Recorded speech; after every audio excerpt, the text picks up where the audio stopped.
Welcome to Indus Special. I am Ejaz Haider. Pakistan has urged the Taliban to talk to the Afghan government in order to reach a political settlement. In an interview, Foreign Minister Shah Mahmood Qureshi has said that outsiders cannot help Afghanistan if Taliban and Kabul do not talk.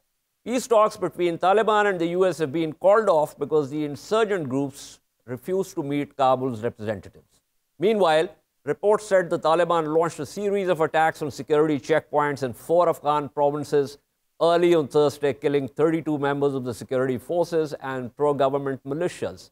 The violence remains unabated, and winter, normally considered as a resting period, has seen heightened attacks and military activity on both sides. Earlier, on December 26 last year, President Ashraf Ghani announced the appointment of Asadullah Khalid and Amrullah Saleh as acting ministers for defense and interior. Ghani said both Khalid and Saleh were young but experienced for the job, and while they had political differences with his government, they were eminently suited for holding their portfolios. In the middle of all this, the US Special Envoy for Afghan Reconciliation, Ambassador Zalmay Khalilzad, is trying to get the Taliban to cease fire and begin talking to the Kabul government. Both conditions at this point are unacceptable to the Taliban, despite immense pressure on them from Pakistan, Saudi Arabia, the UAE, and also China. Some days ago, Afghan media leaked a Rand Corporation paper which presents a phased roadmap for the resolution of the conflict. What exactly are the strategies adopted by the Taliban, the Kabul government, the US, and other regional players? What are the prospects of the Taliban ceasing fire and talking to Kabul? To discuss this, Ayatollah Khan, who is an Afghan journalist based in Karachi, and with him we have Mushtaq Rahim, who is a political analyst and journalist based in Kabul. So let me kick off with Mr. Kakar here. Mr. Kakar, I was looking at your Twitter feed, and there was one tweet in which you had mentioned this Rand Corporation paper and said that you had also, or your group, had put out a peace plan. Could you give us the salient features of that and also tell us how that is different from the one that Rand Corporation has put out? Actually, we have presented our proposal in 2014 to convince all the warring factions in Afghanistan to sit around the table and to end up their differences before they go for talking with the American government. And actually, the plan and the strategy or the proposal proposed by Rand Corporation is, something like our proposal. But our proposal was based on Afghan leadership and Afghan ownership of all this process. While the Rand Corporation, I don't know in details what kind of details they have proposed in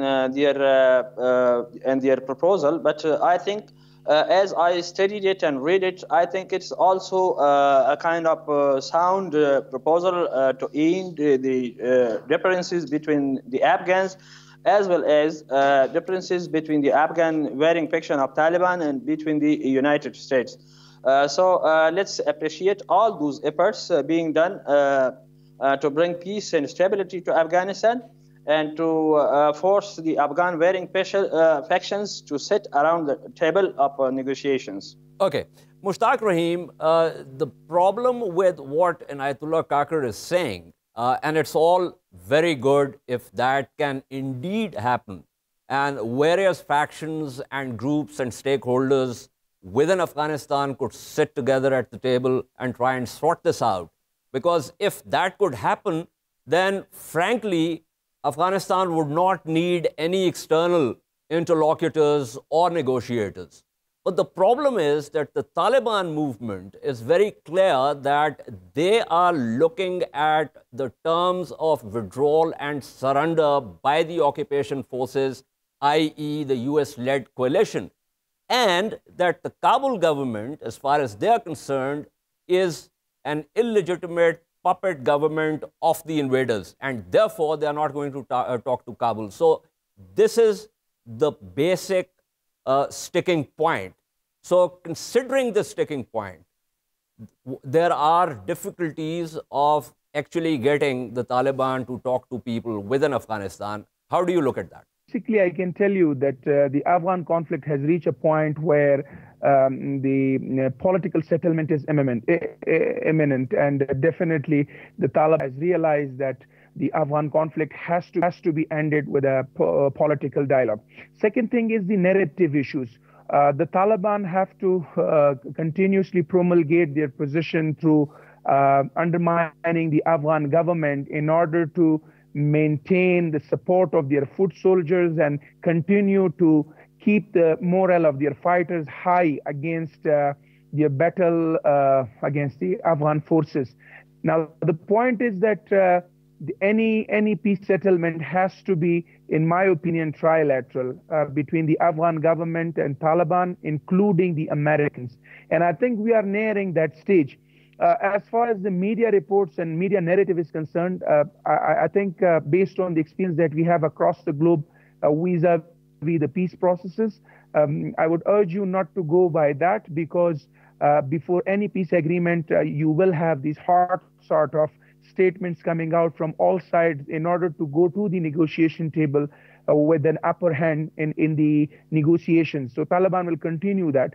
But right now, what is happening, the ground-making process in progress, which means that basically the phase which is called in the conflict management literature as talking for talks, pre-negotiation, we are in that stage. Basically, the sides are working out the parameters of the dialogue and agreeing on the participants of the dialogue. So all in all, I can tell you, regardless of what we hear in the media as part of the different narratives from all sides, at the end of the day, I can tell you that there is a significant progress being made, and fortunately, the Afghan conflict is heading. That's very optimistic.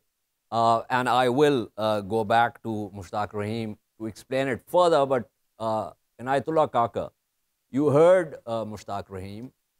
Do you agree that leaving aside what we are hearing and what's being reported in the media, that actually back channel the prospects of a negotiated settlement have in fact increased and not really decreased?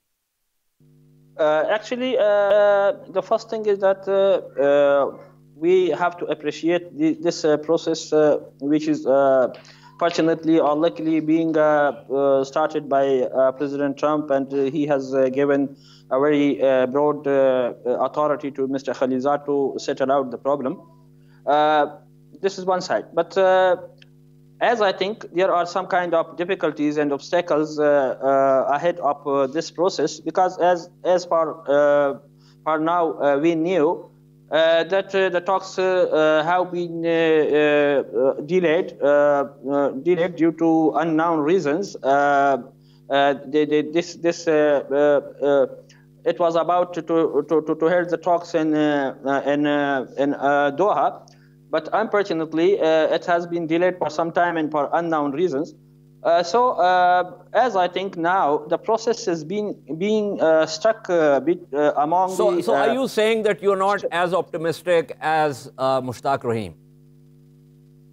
No, I'm optimistic, but we have to consider all those aspects which is going to affect on the peace process. And these aspects are not the internal aspects of the issue. These are actually external aspects, because you know now this process have been hospitalized by few Arab Middle East nations, and they have their own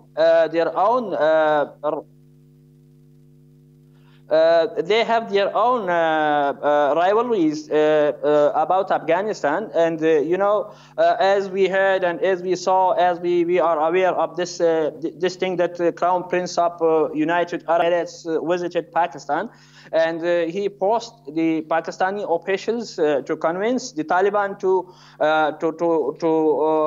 hold the talks in UAE. Rather than in a state of being in Qatar. But the Qatar government insists to the talks to be held in Doha, not in UAE.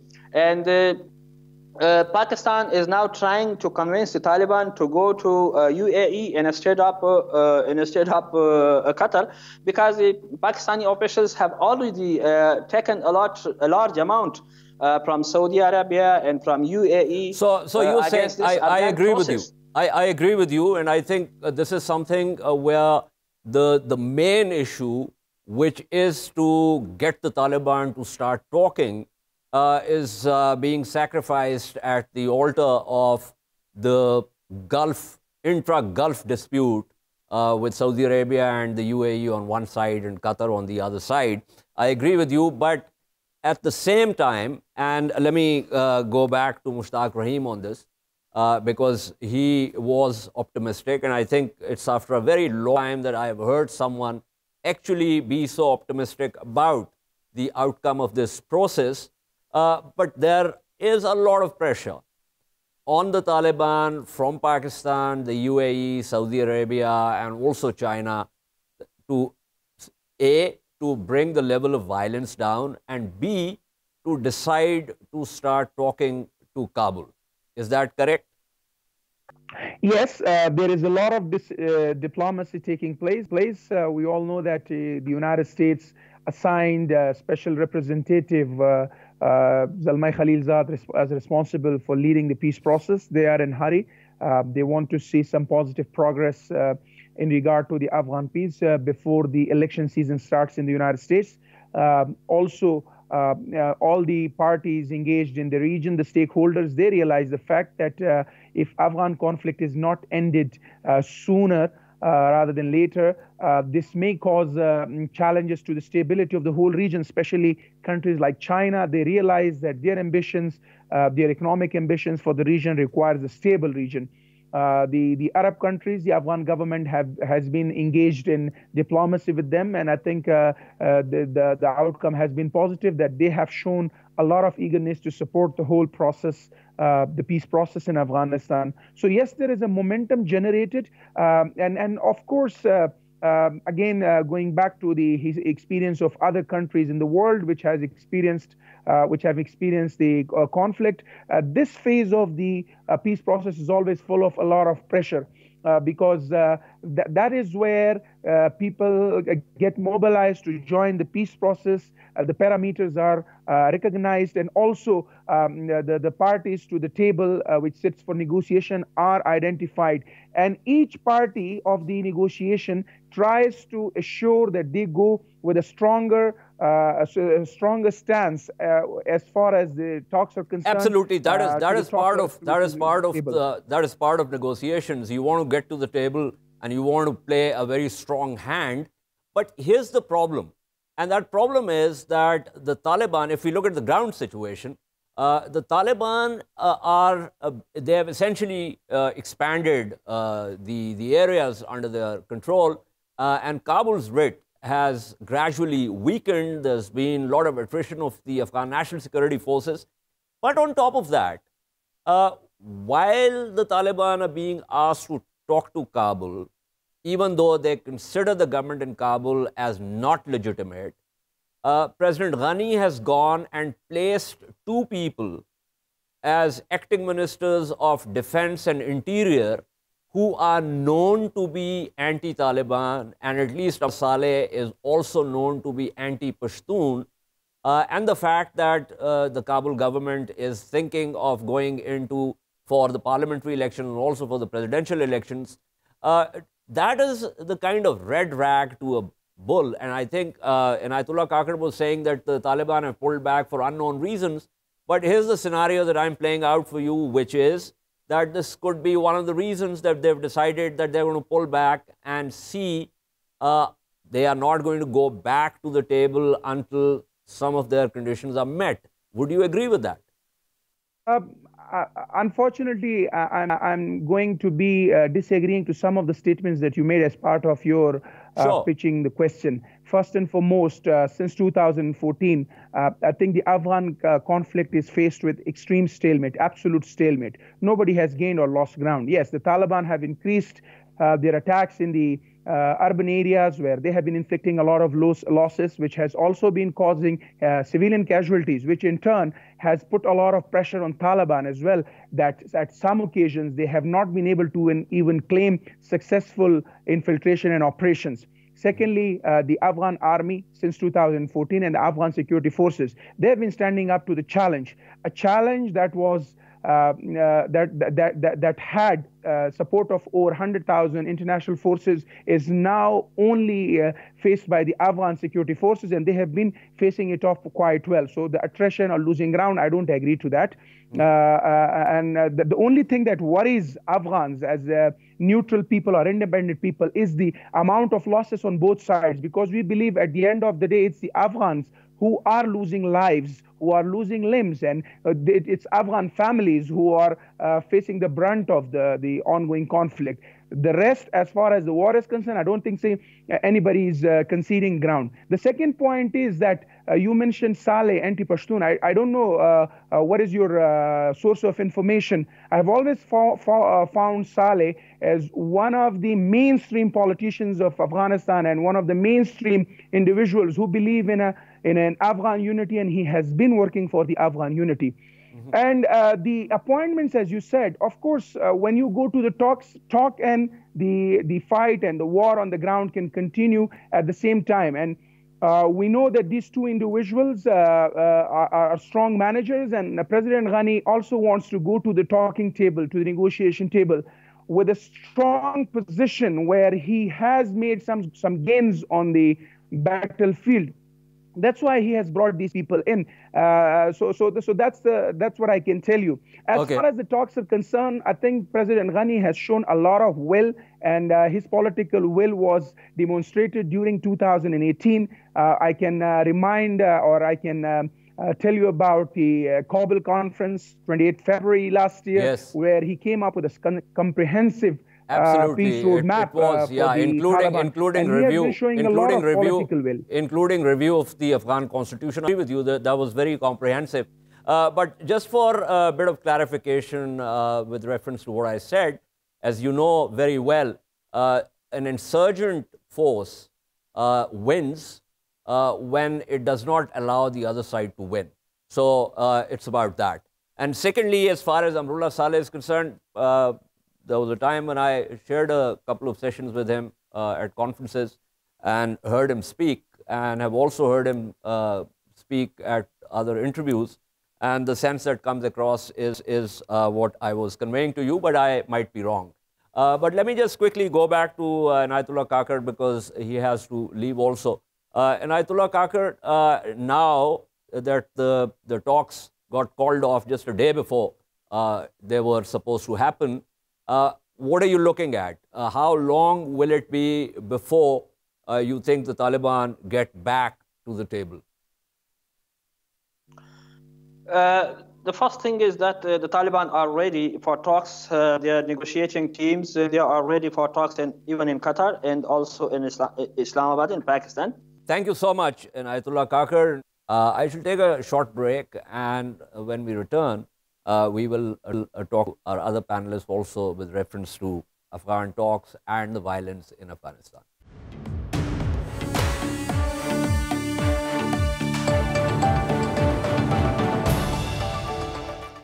Welcome back to Indus Special. We were discussing the Afghan scenario, talk scenario, and also violence in Afghanistan, which has claimed more lives in the previous 24 to 48 hours. And Mushtaq Rahim is still with us, a political analyst in Kabul.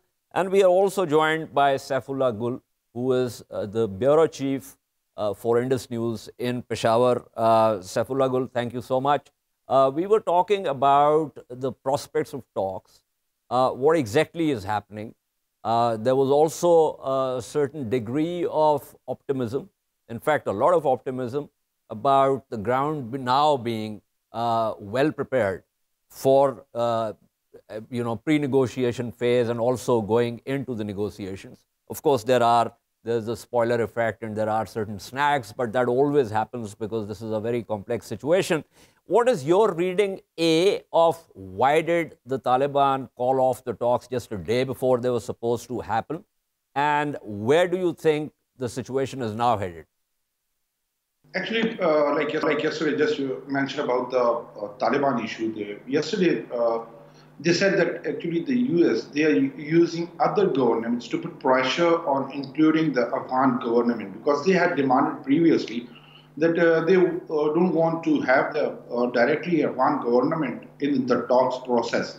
Whereas through the Saudi government, they were saying that there had been pressures so that the Afghan government should be included. Whereas from even like yesterday we say that even the ENP or the other parties over here, they are talking about that the Afghan government should be included because they are the main stakeholders over there.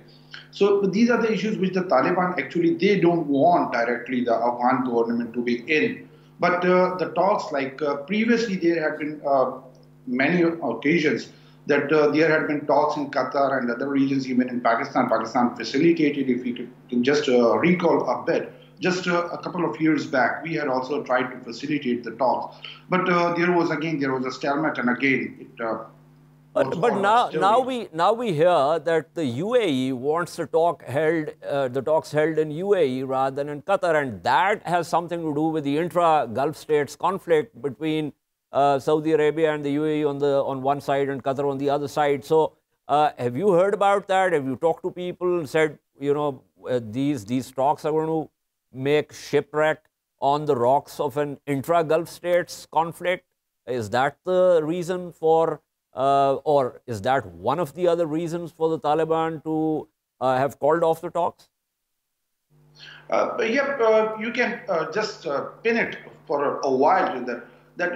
Especially they can take the pressure, they can have the pressure of the Saudi government, but they are not willing to take in the pressure or the role of the UAE. So that is one of the reasons that shifting from Qatar to UAE, that was one of the reasons. And the Gulf issue has to do with it. It has a role because Taliban had been at foreground for it. So that's one of the reasons. But currently, at the moment, the issue of involving the Afghan government directly, they are not accepting that thing that the Afghan government should be involved. Whereas certainly now, Russia is trying to bring in and convince that also Russia is also playing its role. So that's one can say that after some time, we can expect that there might be some talks again. Okay. So there's, there is the Moscow track, but we're essentially talking about a completely different track, which is a triangular track with the Taliban, the Kabul government, and of course the Americans as part of that triangle. But Mushtaq Rahim, since you have said that the ground is now ready for pre-negotiations and going into negotiations, but there are obviously the spoiler effect and there are other snags and the rest of it. So now that the talks have been called off, how do you assess the situation? How long will it possibly take for the Taliban, and at what stage will it be possible for the Taliban to actually accept the presence of representatives of the Kabul government at the table? As far as the representation of Kabul government is concerned, I think the Taliban are playing diplomatic cards well. They're trying to put pressure on the Kabul government. They're trying to convince the conflict parties that their main audience or the main discussion counterparties, the Americans, so that when the Afghan government joins the mainstream negotiation, they are under pressure. But in the meantime, the Afghan government is also maintaining its pressure by continuously pushing for intra-Afghan dialogue. What I can tell you that finally, and we all know that the American government and Zalmay Khalilzad, the representative for peace process, has been saying that it has to be between Afghans to agree on a peace agreement. But at the end of the day, I'm seeing a scenario where the Afghans, the Americans, the Taliban will sit together on a table discussing the peace agreement during the formal negotiation phase. Right now, we are in the pre-negotiation phase, and here they are playing it in a way so that they continue their pressure. And, I totally agree with you. I totally agree with you in the pre-negotiation phase. Obviously, everyone is making their moves, and that is only expected. But my question really is, and of course, one cannot really predict or put a date or a timeline on it, but given various factors, what is your sense of when and how the Taliban will be able to A, convince their fighters on the ground that this is the best thing to happen, and B, actually accept that, yes, they are likely to, they are prepared to accept the representatives of Kabul government at the table? 1 month, 2 months, 3 months? You know what? The Americans have been in a bit of hurry. Zalmay Khalilzad had given a timeline of April 2019. Correct. But I believe by April 2019, we only might be able to reach a conclusion of the phase of pre-negotiation, hopefully. My analysis is that during the summer season, we may see the actual negotiations starting, and it may continue for a few months, and hopefully by fall next year, we will have some sort of way ahead in terms of peace negotiation. All in all, while Zalmay Khalilzad is on an agenda that he should wind down everything by April, I'm not seeing it happening by then because of all the political maneuvering, engagement of so many countries. We all know that the intra-Gulf issues are creating delays. Also, Iranians have mobilized and they are engaging, where the Afghan government has been engaged in a war of words with them over the course of last couple of days. So these all maneuvers, the political engagements, countries spoiling effects, and intrastate differences are creating hurdles in terms of smooth progress. But hopefully, we are looking forward to something positive up until summer this year. Okay, I totally agree with you, because I think you've put the situation across very nicely. But here's my question before I wrap up. And the question is that, on the one hand, of course, the Kabul government wants to be at the table. The Americans want the Kabul government to be at the table. Everyone, even the regional players, are telling the Taliban that, yes, you need to talk to the Kabul government.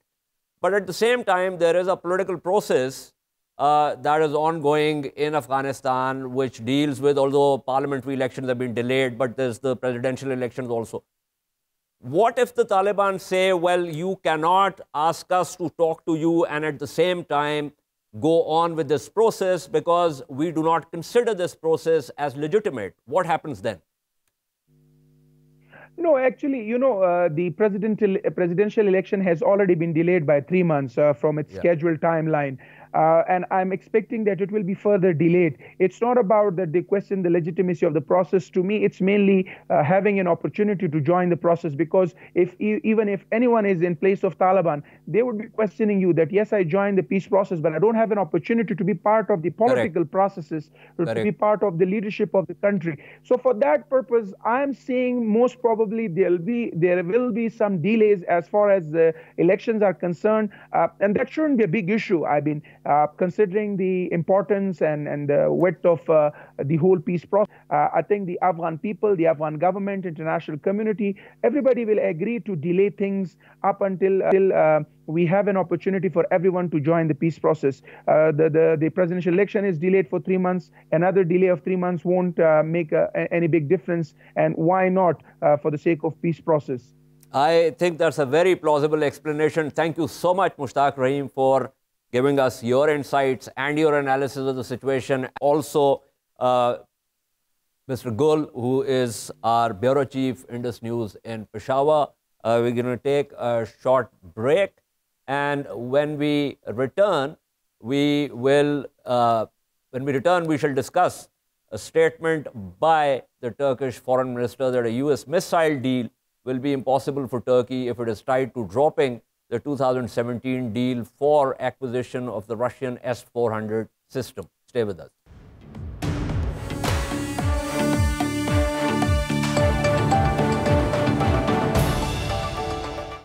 Welcome back to Indus Special. We now move to a statement by Turkey's Foreign Minister, Mevlut Cavusoglu. Cavusoglu said in an interview that Turkey might buy the US Patriot missile systems if conditions are right, but a deal will be impossible if Washington forces Ankara not to purchase the S-400 systems, which it agreed to buy from Russia. So what is the S-400 Triumph, which NATO says The NATO reporting name is SA-21 Growler. It is an air defense missile system which has been developed by Russia. The new system replaced the S-300P and S-200 air defense systems of the Russian army. The S-400 was developed as an upgrade of the S-300 series of surface-to-air missile systems. The system entered service in April 2007, and the first S-400 was deployed in combat in August 2007. Russia set up 4 S-400 regiments defending national airspace in the Moscow region, the Baltic exclave of Kaliningrad, and the Eastern Military District. The S-400 Triumph air defense system integrates a multifunction radar, autonomous detection and targeting systems, anti-aircraft missile systems, launches, and command and control center. It is capable of firing 4 types of missiles to create a layered defense. The system can reportedly engage all types of aerial targets, including aircraft, unmanned aerial vehicles, and ballistic and cruise missiles within the range of 400 kilometers at an altitude of up to 30 kilometers. The system can simultaneously engage 36 targets. To discuss the politics of it, as also the operational efficacy of S-400, incidentally, Russia is already working on an upgrade of the system, which, when operational, will be dubbed S-500. We have with us Mohammad Walid bin Siraj, a journalist based in Istanbul, and Yusuf Erem, a journalist and political analyst based in Istanbul. Yusuf, there is, of course, and it's been written about, because in 2007, the US Congress came up with what is known as CAATSA, which is Countering America's Adversaries Sanctions Act, and that is primarily meant to hurt Russia. In fact, the Indian acquisition of S-400 is also likely to be facing this problem, although the National Defense Authorization Act actually allows the president to waive off and exempt if it can be certified that the waiver is fundamentally in US national security interests. So what is Turkey really looking at in terms of this? And yes, let me also throw in the fact that as member of NATO, there is also interest in Turkey with reference to F-35, and that is an American system which is presumably meant to overwhelm Russian systems, including S-400 or the ultimate upgrade S-500. So how do we square these two things? Now, Turkey has been looking to buy air defense, missile air defense for a very long time. This is a weak part in Turkey's military. They wanted to upgrade their systems, and they've been trying to buy the Patriots from America for a very, very long time. And America has blocked these sales. They've not allowed it. They've delayed it. So, frankly, Turkey got tired, and if America's not selling, there's a lot of alternatives in the market. Hence, Turkey wanting to deal with the Russians for the S-400. The S-400 is also a very good alternative to the Patriots. Some say it's a superior missile defense system. Yeah. Now, of course, Turkey being a NATO partner, a NATO member, there's certain rules, certain details around what type of missile defense you can buy and what you can't buy. But the precedent has been set. The Greeks have bought the S-300, and NATO didn't cause much of a problem when Greece was buying it. Hence, one of the reasons why Turkey doesn't understand why NATO and especially the United States. So one of the possible reasons is that when Greece got the S-300, one, of course, S-300 is not S-400. That's one point. And secondly, the Countering America's Adversaries Sanctions Act then was not in place. Mm-hmm. So that could be one of the reasons there was not much. The main reason the Americans are putting forth trying to block the S-400 deal is they're concerned that the S-400 can steal F-35 technology, and they don't want to sell the F-35s to Turkey if the S-400s are going to be purchased. But there's actually many ways around this where Turkey can enjoy both the S-400 and the F-35. Now, as you stated, Turkish Foreign Minister Mevlut Çavuşoğlu said the S-400 is a done deal. He said this is bought, this is gonna happen regardless. There's no turning back on this deal. What Turkey can do to maybe appease the Americans to a certain point and ease their concerns regarding it, they can buy the S-400s and not unpack the system. Now, this has been done, And without unpacking the system and making it operational, they would be able to purchase the S-400s from Russia, but they would also be able to protect the F-35's technology and not have to worry about the S-400 picking up its radar credentials while it's in the air. This is a possibility. Of course, there's going to be a lot more talk about this, but back to the Patriots. The Americans have been using the Patriots as a bargaining chip for a very, very long time. And frankly, Turkey's very, very tired of dealing with having its national security being used as a bargaining chip.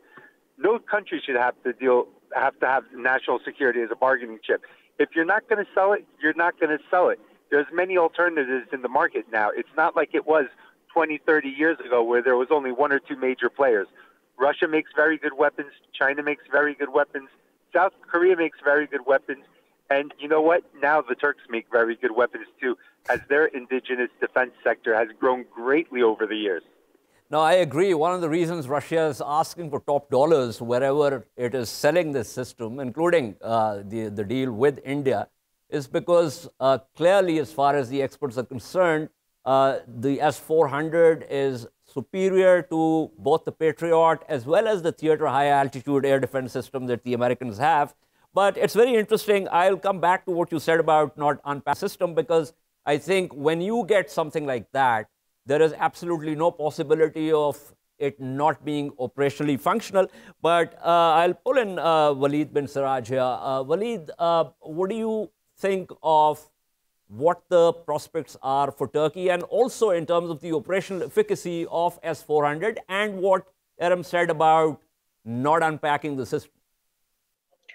Well, Ejaz, S-400 and Patriot are two different types of weapon, actually. Correct. Well, they're air defense systems, but they function differently. They are made for different types of target. They have different types of range and operational capability. Now, Correct. S-400 is newer than Patriot, and Patriot is way obsolete to S-400. So, and S-400 offers came to Turkey when Turkey was badly in need of an air defense system.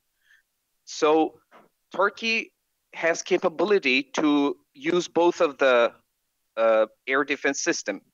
For example, I mean, Turkey now, if you want to use Patriot, you have to integrate it with NATO air defense radars or NATO surveillance systems. But Turkey can use S-400s differently, independently. Yeah. And Turkey has capability to build up its own surveillance radars that can be integrated with S-400s. So, I mean, Turkey will like to use both independently, and that's what President Erdogan has clarified, that, I mean, we can purchase Patriot air defense systems, and we will buy S-400s definitely.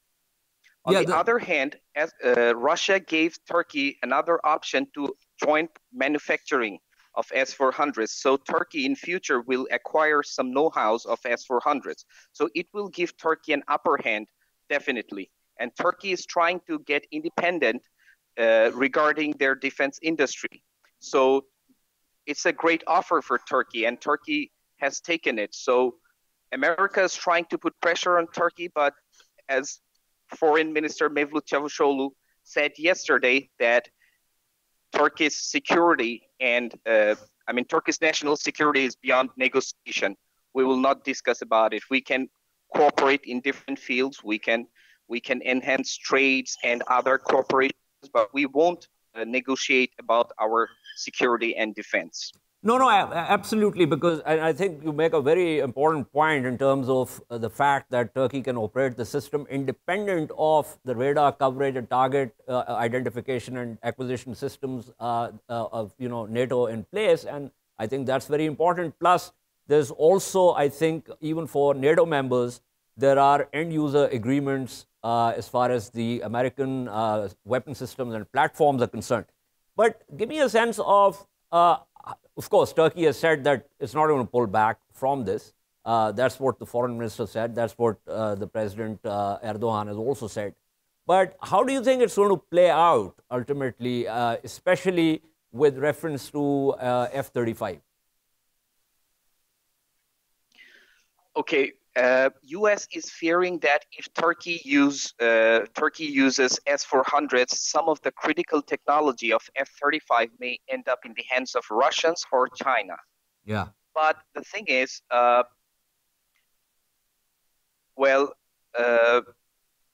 Turkey can develop a method that can answer the concerns of United States.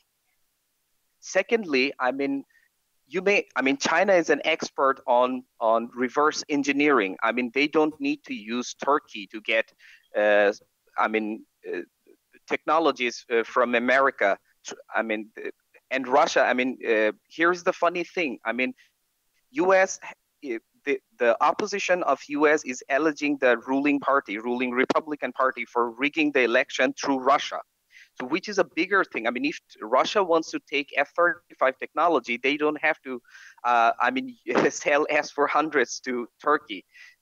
Which is it's a lame excuse made by United States. But these are two different things. Turkey is a very important partner in the F-35 project from the 1999. Walid, hold on. Making the central fuselage of the F-35 and some other critical technologies. But these are two different things. Stealing the election is one thing. Already they know the technology. Because the Russians, and let me say that one of the concerns of experts is that the Russians, we do not know up until now whether the Russians are actually the export version that they are selling is the same as the S-400 systems that they are using. Because during the Soviet Union period, they used to have monkey versions for their exports, even to the Warsaw Pact countries. So we do not know exactly that. B, the concern is that they could always have a backdoor, and through the backdoor into the computer systems of the S-400 system, once the aircraft gets integrated with the air defense system, they'll be able to pick up information on F-35. And that is a concern that people talk about, the experts. So I think that is something which is a cause for concern as far as the Americans are concerned.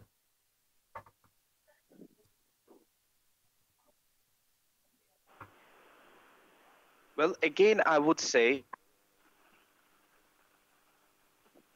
that Americans, Turkey understands U.S.'s concern, and Turkey is saying that we would use some method, we will develop some technology to satisfy both U.S. and Russia regarding using F-35, Patriot, and S-400 together, because Turkey has developed a technology. It's called HERIX.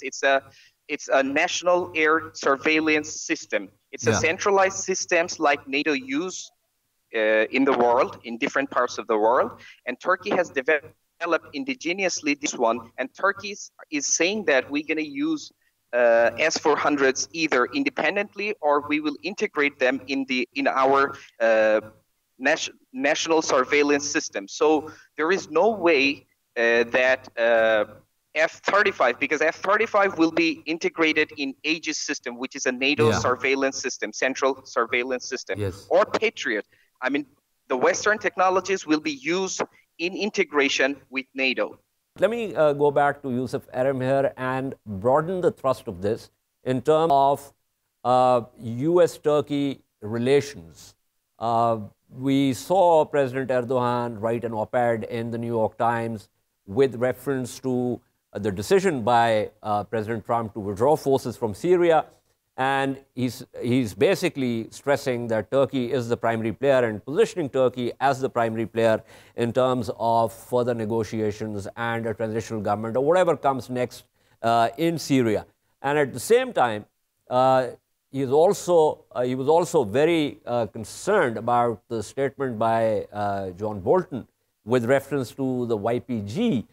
So just to sort of broaden this in terms of US-Turkey relations, where do you think things are headed, especially because Ankara and Moscow's relations are getting much better, even though they had nosedived when the Turkish Air Force brought down one of the Russian Air Force planes?